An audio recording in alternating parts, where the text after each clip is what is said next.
नमस्कार, आप देख रहे हैं अपॉलो उत्तराखंड और आपके साथ मैं हूं निशा रौतेला। तो चलिए बुलेटिन की शुरुआत करते हैं। उत्तराखंड के मुख्यमंत्री पुष्कर सिंह धामी ने मातृशक्ति को लेकर कहा कि उत्तराखंड में बीजेपी ही मातृशक्ति का सम्मान करती है, इसीलिए भारतीय जनता पार्टी ने पहली विधानसभा अध्यक्ष ऋतु खंडूरी को बनाया है। इससे साफ होता है कि बीजेपी एकमात्र पार्टी है जिसमें महिलाओं को सम्मान दिया जाता है। हमारा उत्तराखंड राज्य मातृशक्ति की बहुत बड़ी उसमें भूमिका रही है। उत्तराखंड राज्य बनाने में हमारे यहाँ पर मातृशक्ति को हमेशा से सम्मान दिया जाता है। उत्तराखंड के अंदर मातृशक्ति के लिए सबसे पहले आरक्षण की व्यवस्था हमारी ही सरकार में हुई थी, भारतीय जनता पार्टी की सरकार में। उसके बाद अभी विधानसभा की अध्यक्ष भी हमारी ऋतु खंडूरी जी बनी है, वो भी मातृशक्ति की प्रतीक है। उत्तराखंड बनने के बाद पहली विधानसभा की स्पीकर है और राज्यसभा में भी पहली महिला कल्पना सैनी जी को जो उनका पार्टी हाईकमान ने प्रत्याशी के रूप में चयन किया है, ये हमारे लिए मातृशक्ति का सम्मान है। भारतीय जनता पार्टी हमेशा मातृशक्ति का सम्मान करती है।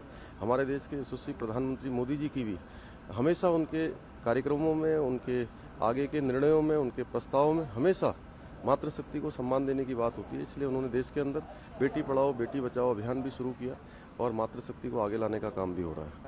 31 तारीख को उपचुनाव की वोटिंग है सर, इसलिए आप जनता को नहीं, मैं सभी से अनुरोध कर रहा हूं कि इस बार चंपावत के लोग एक इतिहास बनाएंगे, इतिहास बनाने के लिए आगे आएँ और 100% मतदान में भाग लें। सभी लोग अपने घरों से निकलें और इस दिन को मतदान उत्सव दिवस के रूप में मनाएं। पहले उत्तराखंड के मुख्यमंत्री पुष्कर सिंह धामी ने अपात्र को ना और पात्र को हाँ अभियान को लेकर महत्वपूर्ण निर्देश दिए हैं। इसके अंतर्गत अपात्र राशन कार्ड धारकों को अपना राशन कार्ड समर्पित किए जाने की समयावधि 1 महीने आगे बढ़ा दी गई है। सीएम धामी के निर्देश पर अब अपात्र द्वारा राशन कार्ड सरेंडर करने की तिथि 31 मई 2022 से बढ़ाकर 30 जून 2022 तक कर दी गई है। आपको बता दें कि अपात्रों को राशन कार्ड क्षेत्रीय खाद्य आपूर्ति अधिकारी या फिर जिला खाद्य आपूर्ति कार्यालय में जमा कराने के निर्देश दिए गए हैं। निर्धारित तिथि के बाद विभाग की ओर से स्वयं सत्यापन अभियान चलाकर अपात्र परिवारों के राशन कार्ड काटे जाएंगे। दावा किया जा रहा है कि अपात्र पाए जाने वाले परिवारों से अभी तक लिए गए सरकारी राशन की रिकवरी भी की जाएगी। साथ ही आरोपित के खिलाफ आवश्यक वस्तु अधिनियम के तहत मुकदमा भी दर्ज किया जाएगा। वहीं प्रदेश में राशन कार्ड सरेंडर करने वालों की लाइन अलग अलग जनपदों के जिला पूर्ति कार्यालय में लग रही है।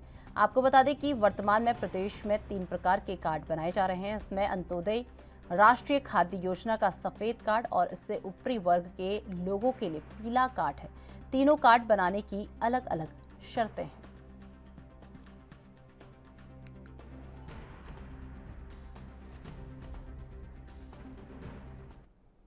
सोमवती अमावस्या का स्नान पर्व आज रविवार को है। इसे लेकर तड़के से हरिद्वार के गंगा घाटों पर स्नान कर रहे हैं और वहीं आपको बता दें कि संभावना जताई गई है कि आज हरिद्वार में लाखों श्रद्धालु पुण्य की डुबकी लगाएंगे और वहीं स्नान को लेकर जिला प्रशासन ने सभी तैयारियां पूरी कर ली है। शहर भर में जाम की स्थिति है। देखिए, कुंभ 2021 के बाद ये पहला बड़ा स्नान हुआ है हरिद्वार में, क्योंकि कांवड़ पे तो प्रतिबंधित था कोरोना की वजह से। ये पहला कांवड़ मुक्त कोरोना मुक्त स्नान हुआ है और अभी तक मेरा अनुमान है कि 15 लाख यात्री श्रद्धालु स्नान कर चुके हैं और दिन भर की संख्या जो है 35-40 लाख के आसपास जाएगी। कितने जोन में बांटा गया है? हमारी पुलिस व्यवस्था इस पर बहुत स्ट्रॉन्ग लगी है।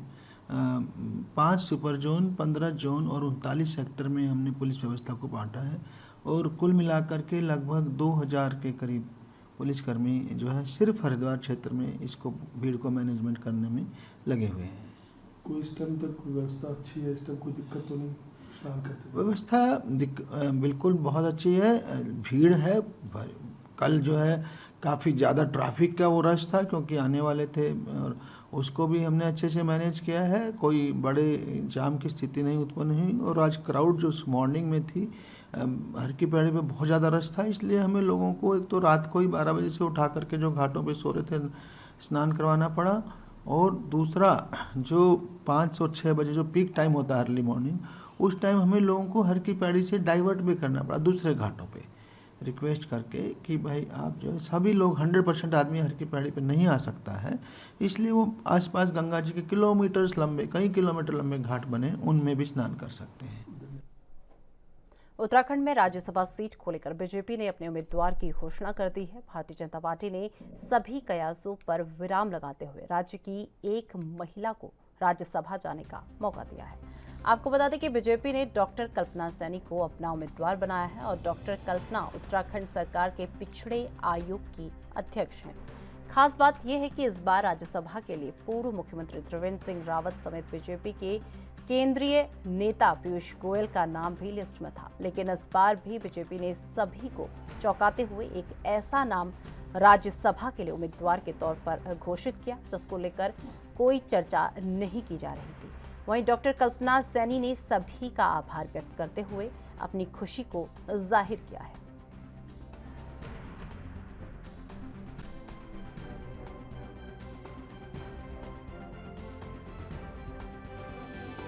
घोषणा की है और राज्यसभा उम्मीदवार डॉक्टर कल्पना सैनी को बनाया गया है और उन पर बीजेपी ने भरोसा जताया है। और इसी के साथ आपको बता दें कि उत्तराखंड सरकार में पिछड़े वर्ग की अध्यक्ष हैं डॉक्टर कल्पना सैनी।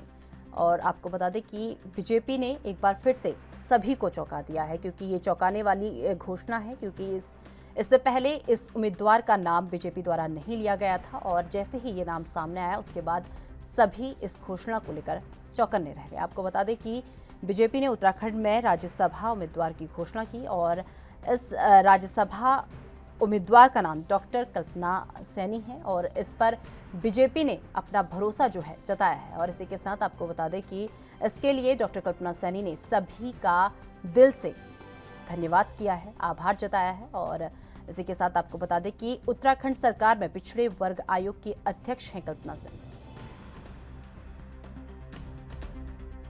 मुझे तो जो मेरे यहाँ भाई बैठे भी हैं सब, और लगातार जो उत्साह भरी आवाज़ मुझे अपने संगठन के लोगों की आ रही है, बड़े कार्यकर्ताओं की भी, छोटे कार्यकर्ताओं की भी, वरिष्ठ की भी, पदाधिकारियों की भी, तो उनकी आवाज़ की वो खुशी मुझे यह एहसास करा रही है कि वो कितना गर्व महसूस कर रहे हैं और कितना विश्वास है उन्हें अपनी इस बहन पर। ये मेरे आत्मबल को बढ़ा रहा है और मुझे अंदर से इस बात के लिए दृढ़ कर रहा है कि मैं हर कीमत पर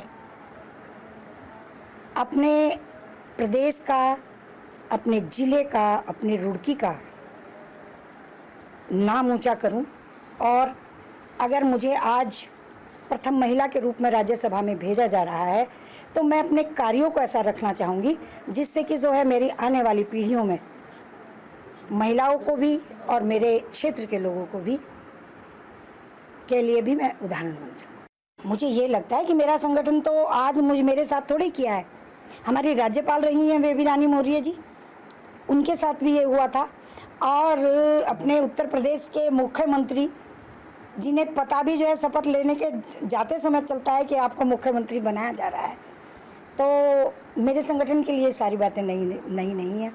संगठन सदा अपने कार्यकर्ताओं के लिए खड़ा था, आज भी खड़ा है और भविष्य में भी खड़ा रहेगा। मैं अपने संगठन की साधारण कार्यकर्ता के अतिरिक्त कुछ नहीं, और साधारण कार्यकर्ता होना ही मेरा गौरव है। उत्तराखंड के गदरपुर में आय प्रमाण पत्र में बड़ी गड़बड़ी सामने आई है। आपको बता दें कि उप शिक्षा अधिकारी द्वारा तहसीलदार को RTI के तहत प्रस्तुत पार में लगाए गए आय प्रमाण पत्रों की सत्यापन के लिए भेजा गया था। तहसीलदार द्वारा की गई सत्यापन रिपोर्ट में आय प्रमाण पत्र फर्जी पाए गए हैं। वहीं इस मामले में तहसीलदार देवेंद्र सिंह बिष्ट ने बताया कि 15 आय प्रमाण पत्र फर्जी पाए गए।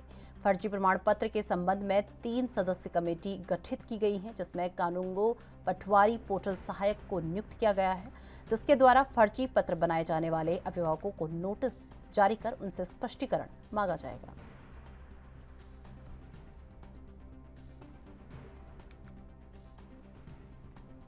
तो आपको बता दें कि उप शिक्षा अधिकारी ने जो है एक मामला सामने आया है, जहां पर गदरपुर में ये मामला सामने आया है, जहां पर आय प्रमाण पत्र में बहुत बड़ी गड़बड़ी सामने आई है। और इसी के साथ आपको बता दें कि इस पूरे मामले पर उप शिक्षा अधिकारी ने इस मामले की अब जांच जो है शुरू कर दी है। आपको बता दें कि आय प्रमाण पत्र में गड़बड़ी का ये पूरा मामला सामने आया है, जहां पर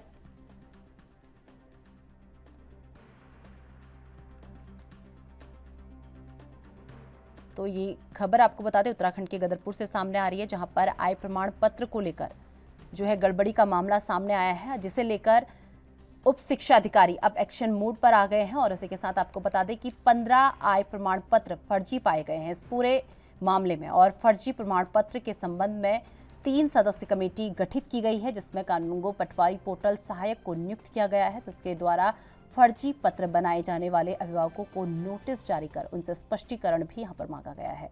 तो बता दें कि उत्तराखंड के गदरपुर में आपको बता दें कि आय प्रमाण पत्र में गड़बड़ी का बहुत बड़ा मामला सामने आया है, जहां पर 15 आय प्रमाण पत्र जो है फर्जी पाए गए हैं। और इसी के साथ अब जो उप शिक्षा अधिकारी हैं वो एक्शन मोड पर आ गए हैं।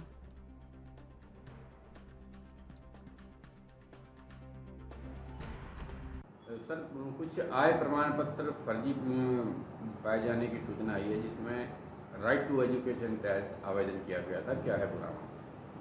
ये पूरा प्रोग्राम जो है, जो आय प्रमाण पत्र खंड शिक्षा अधिकारी के वहाँ से छाया प्रतियाँ प्राप्त हुई थी, जिन उनके द्वारा कहा था कि ये संदिग्ध हैं, इनकी दोबारा से जांच कराई जाए।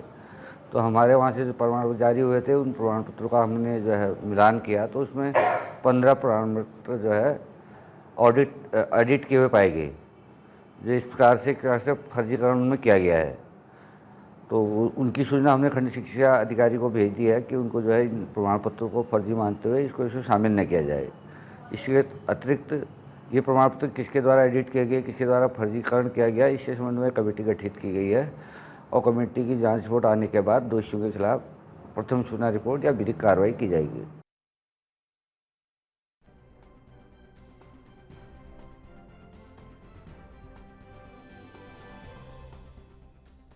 उत्तराखंड के हरिद्वार में सोमवती अमावस्या पर गंगा स्नान के लिए लाखों श्रद्धालु हरिद्वार पहुंचे हैं।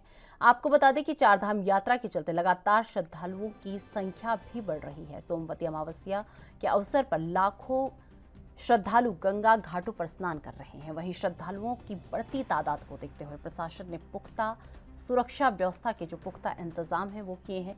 वहीं बताया जा रहा है कि सोमवती अमावस्या पर गंगा स्नान करने और दान पुण्य करने का अपना अलग एक महत्व होता है। सोमवार को पड़ने वाली अमावस्या साल में 1 या 2 बार पड़ती है। इस अमावस्या का हिंदू धर्म में विशेष महत्व होता है। विवाहित स्त्रियों द्वारा इस दिन अपने पतियों के लिए दीर्घायु कामना की जाती है और विधि विधान से व्रत भी किया जाता है। इस दिन मौन व्रत रहने से सहज गौदान का भी फल मिलता है।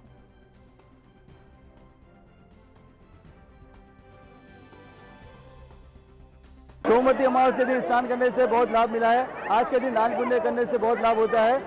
और यहाँ आज लाखों की संख्या में कुंभ के मेले के बाद बहुत भीड़ आई हुई है। आज पर महिलाएं क्या करती है? महिलाएं आज के दिन व्रत रखती है और आज के दिन व्रत रखने से बहुत लाभ पुण्य मिलता है। और आज के दिन दान पुण्य करने से बहुत लाभ मिलता है। कैसा लगा स्नान करके? स्नान करके बहुत अच्छा लगा। ऐसा लगता है जैसे पवित्र हो गए हम। ये गंगा नहाने से ऐसे लगता है कि हमारे पाप सारे धुल गए हैं। और आज सोमवती अमावस्या है। सोमवती अमावस्या का हम भारतीयों में बहुत महत्व होता है, तो हम लोग को ऐसे लगता है गंगा आज सोमवती अमावस्या को नहा लिया और दान पुण्य यहाँ पे आके कर लिया तो बहुत पुण्य प्राप्त कर लिया है। कैसा लग रहा है? यहाँ पे आके बहुत अच्छा लग रहा है और यहाँ का क्लाइमेट भी बहुत अच्छा है, तो हमको बहुत ज़्यादा अच्छा लग रहा है। और बहुत भीड़, लाखों की संख्या में यहाँ पे भीड़ खड़ी। और ब्रह्म मुहूर्त में काफ़ी श्रद्धालु काफ़ी संख्या में स्नान किए। भीमगौड़ा बैरियर से लेकर अपर रोड से श्रद्धालुओं का आने का तांता लगातार लगा हुआ है और काफ़ी सुरक्षित और डिसिप्लिन वे में श्रद्धालु यहाँ पे स्नान करके वापस जा रहे हैं। कितने संख्या में पहुंच रहे हैं श्रद्धालु? अभी तक लाखों में श्रद्धालु स्नान कर चुके हैं और टोटल जो एस्टिमेट है वो शाम को आरती के बाद ही क्लियर हो पाएगा कि कितनी संख्या में स्नान किए हैं। सर, ऐसी भीड़ कुंभ मेले के बाद देखी गई है, कितना वो हो रहा है सर? एक्चुअली ये इस बार चारधाम यात्रा में भी बहुत ज़्यादा श्रद्धालु आ रहे हैं और ये सोमवती अमावस्या के पहले सैटरडे और संडे की छुट्टी थी, उसको भी ध्यान में रखते हुए इस बार श्रद्धालु काफ़ी संख्या में आए और इसका हम लोगों को पहले से आभास भी था कि काफ़ी श्रद्धालु आएंगे। मॉनसून सीजन में उत्तराखंड के सीमांत क्षेत्रों में बारिश और भूस्खलन की वजह से सड़क ब्लॉक हो जाती है। इस कारण पहाड़ी जिलों में संपर्क टूटने के साथ ही राशन सप्लाई में बाधा आ जाती है। इस परेशानी को देखते हुए राज्य सरकार ने मॉनसून से पहले कुमाऊं के आपदा संभावित जिलों में अगले 3 महीनों की खाद्य सामग्री पहुंचानी शुरू कर दी है। कुमाऊं खाद्य नियंत्रक कार्यालय द्वारा राज्य सरकार के भंडार गृह से कुमाऊं मंडल के बागेश्वर, पिथौरागढ़, चंपावत समेत आपदा वाले क्षेत्रों में स्थित गोदामों में खाद्य और रसद पहुंचाने के निर्देश जिला पूर्ति अधिकारियों को दे दिए गए हैं। RFC कुमाऊं हरबीर सिंह ने बताया कि अब तक 40% गेहूं और चावल कुमाऊं मंडल के 5 जिलों के सीमांत गोदामों में पहुंचा दिया गया है। बाकी सप्लाई डिमांड आने के बाद दी जाएगी। कि वर्षा काल अब आगे प्रारंभ होने जा रहा है और उसका आवंटन हो चुका है। आवंटन के अनुसार जो भी राशन है वो चाहे पिथौरागढ़ जनपद है, जो हमारा बागेश्वर, चंपावत और हमारा अल्मोड़ा, इन जनपदों को राशन भेजा जा रहा है और गेहूं और चावल दोनों की जो मात्राएं हैं जिस हिसाब से हमें आवंटन हुआ है उस हिसाब से दी जा रही है। देखिए, ये अलग अलग उनकी ऑनलाइन सब डिमांड्स आती हैं और डिमांड्स के अनुरूप लगभग इनका 40% का जो है वो यहाँ से आवंटन हो चुका है। तीर्थ नगरी ऋषिकेश में सोमवती अमावस्या के दिन त्रिवेणी घाट सहित सभी गंगा घाटों पर आस्था की डुबकी लगाने के लिए श्रद्धालुओं की भीड़ उमड़ पड़ी। श्रद्धालुओं ने इस पावन पर्व के दिन जमकर दान पुण्य किया और मंदिरों में विशेष पूजा अर्चना भी की। आपको बता दें कि सुबह अमृत वेले से शुरू हुआ गंगा स्नान अनवरतर जारी रहा और मुख्य रूप से दिल्ली, पंजाब, हरियाणा, राजस्थान, गुजरात और यूपी के श्रद्धालुओं की भीड़ अधिक देखी जा रही है। माना जा रहा है कि चारधाम यात्रा के चरम पर होने की वजह से लाखों श्रद्धालु गंगा स्नान के लिए गंगा घाटों पर पहुंचे हैं। ऋषिकेश ही नहीं बल्कि मुनि की रेती लक्ष्मण झूला के गंगा घाटों पर भी हजारों श्रद्धालुओं की भीड़ का नजारा देखने को मिला है। सुरक्षा की दृष्टि से सभी गंगा घाटों पर अतिरिक्त पुलिसकर्मियों की तैनाती भी की गई है।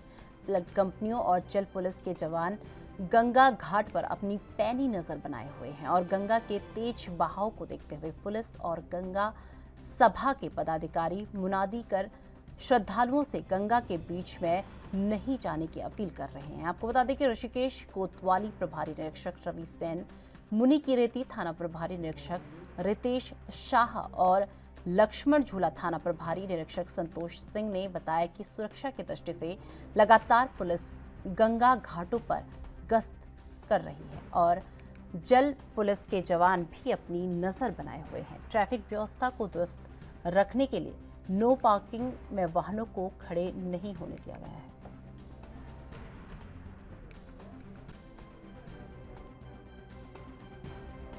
इस वर्ष के सोमवती अमावस्या हमारे को आज के 30 मई में प्राप्त हुई है और नव वर्ष के उसमें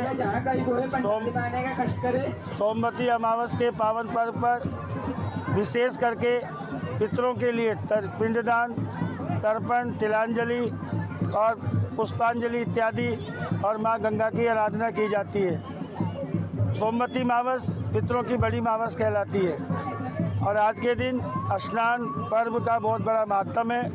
जैसे महाकुंभ में 12 वर्ष बाद स्नान का पर्व होता है, उसी प्रकार आज का पर्व माना जाता है।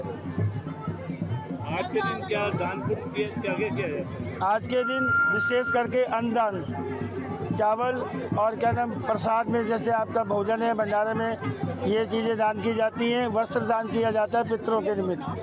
हाँ, मौनी अमावस है आज और आज का बहुत पवित्र स्नान होता है। मतलब क्या किया आपने? जी, क्या किया? हमने स्नान की, इसके बाद गंगा मैया का दीप जलाया और आचमन की, ये सब किया हम। दान पुण्य किया? जी, दान पुण्य। हाँ, दान पुण्य तो ऐसे हम देते ही रहते हैं। जहाँ भी हम जा रहे हैं ना, वहाँ पे अभी जा रहे थे हम, जैसे बद्रीनाथ, बिस्किट की पैकेट ले ली, जो साधु संत मिलते रहे उनको देते गए। यहाँ भी वैसे ही करते रहते हैं। क्या नाम है आपका? शंभू शरण उपाध्याय। चारधाम यात्रा के मद्देनजर देहरादून के पुलिस कप्तान जन्मेजय खंडूरी ऋषिकेश पहुंचे। इस दौरान उन्होंने ट्रैवल एजेंट के साथ कोतवाली परिसर में पहली बैठक की।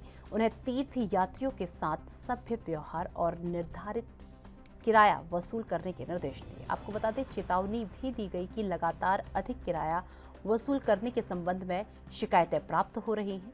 यदि ये शिकायतों का दौर नहीं रुका तो संबंधित के खिलाफ मुकदमा दर्ज करने से भी पुलिस पीछे नहीं हटेगी।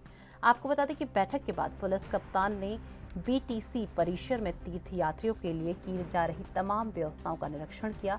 मौके पर तीर्थ यात्रियों को लाइसेंस क्लब ऋषिकेश रॉयल के सहयोग से पानी भी वितरित किया गया। और आपको बता दें कि पुलिसकर्मियों को तीर्थ यात्रियों को हर बेहतर मदद करने के लिए निर्देश भी दिए गए और पंजीकरण को लेकर उन्हें रजिस्ट्रेशन काउंटर पर किसी भी प्रकार की हीला हवाली न हो, इसके लिए भी अधिकारियों के साथ बातचीत की।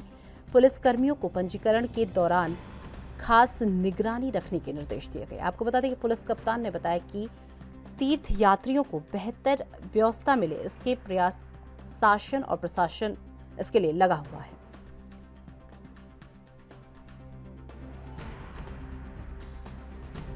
जो भी इनके ट्रैवल एजेंट्स हैं उनसे समन्वय स्थापित किया जाए ताकि ऑफलाइन रजिस्ट्रेशन में इनकी मदद हो सके, ताकि जल्दी से जल्दी ऑफलाइन रजिस्ट्रेशन हो पाए। जहाँ तक व्यवस्थाओं का संबंध है तो व्यवस्थाएं जो जितने भी यात्री यहाँ पर चार धाम यात्रा करके आ रहे हैं उनके द्वारा बताया गया है कि वहाँ पर जो चार धाम की यात्रा थी उनकी काफ़ी सुगम रही और वहाँ पर जो व्यवस्थाएं थी वो काफ़ी अच्छी थी। जहाँ तक क्योंकि रजिस्ट्रेशन जो है वो ऑनलाइन है तो सभी से अपील भी हम आपके माध्यम से कर रहे हैं कि आप लोग ऑनलाइन रजिस्ट्रेशन के बाद ही यहाँ पर आएँ। मान लीजिए स्पिल ओवर रहता है, उनके लिए ऑफलाइन रजिस्ट्रेशन की फैसिलिटी उपलब्ध है, लेकिन ऑफलाइन रजिस्ट्रेशन एक लिमिटेड नंबर में ही किया जा रहा है क्योंकि जो केदारनाथ है या बद्रीनाथ धाम है, चाहे यमुनोत्री है, गंगोत्री धाम है, इनकी कैरिंग कैपेसिटी एक लिमिटेड है। उस लिमिटेड से ऊपर भेज पाना संभव नहीं हो पाता क्योंकि फिर व्यवस्थाएं चरमरा जाती हैं। तो उसके लिए हम लोगों को भी अवेयर कर रहे हैं। जहाँ तक ट्रैवल एजेंट्स हैं जो ऑलरेडी यहाँ पर आ चुके हैं तो उनसे भी हम मीटिंग लगातार कर रहे हैं कि जो यात्री यहाँ पर हैं उनकी जल्दी से जल्दी चारधाम यात्रा समाप्त हो पाए ताकि वो चारधाम करके फिर अपने गंतव्यों को जा पाए।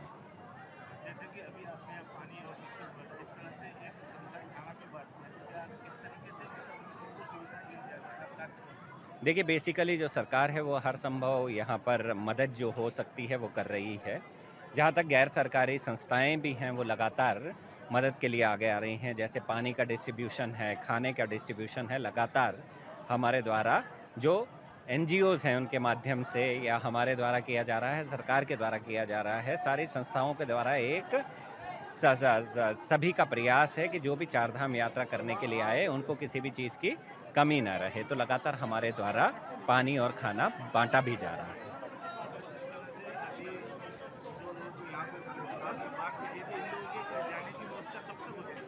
देखिए, बेसिकली जो अभी मैंने मीटिंग भी ली थी उसमें ट्रैवल एजेंट से भी मीटिंग ली गई थी और उनसे ये कहा गया था कि समन्वय स्थापित किया जाए। इसके अलावा जितने लोग यहाँ पर मौजूद हैं उनके भी मेरे द्वारा निर्देशित किया गया है कि उनके नाम पते यानी रजिस्टर किए जाएं और तुरंत उनका रजिस्ट्रेशन किया जाए ताकि लाइन भी थोड़ी छोटी हो जाए और जो एक बस में सारे यात्री आए हैं उनका रजिस्ट्रेशन एक साथ हो ताकि एक ही साथ उनकी गाड़ी मूव आउट कर पाए। तो उस व्यवस्था को लागू करने में हम प्रयासरत हैं। जल्दी ही इसको लागू कर दिया जाएगा। मोस्ट प्रोबेबली कल से या परसों से ये हमारी लागू। शनिवार के दोपहर ग्राम चिल्किया निवासी प्रिंस ध्यानी उम्र 17 वर्ष अपने कुछ दोस्तों के साथ एक दोस्त का बर्थडे मनाने के लिए गर्जिया मंदिर घूमने गए थे। इसी बीच गर्जिया मंदिर के समीप स्थित झूला पुल के पास प्रिंस अपने 3 अन्य दोस्तों के साथ नदी में नहाते समय डूब गया, जिसके बाद उसके दोस्तों ने शोर मचाकर आसपास के लोगों को बुलाया और वहीं प्रिंस को काफ़ी नदी में खोजा गया लेकिन उसका कोई पता नहीं चल पाया। घटना की सूचना मिलने पर मौके पर पहुंची पुलिस ने घटना की जानकारी लेते हुए SDRF की टीम को मौके पर बुलाया, लेकिन अंधेरा होने के चलते शनिवार को नदी में डूबे प्रिंस को खोजने के लिए रेस्क्यू अभियान नहीं चला सका। रविवार को SDRF के प्रभारी ललित सिंह बिष्ट ने बताया कि आज सुबह चलाए गए रेस्क्यू अभियान के कुछ देर बाद प्रिंस का शव बरामद कर लिया गया है। वहीं पुलिस ने शव को पोस्टमार्टम कराने के बाद शव को परिजनों को सौंप दिया है। घटना के बाद मृतक के परिजनों में कोहराम मचा हुआ है।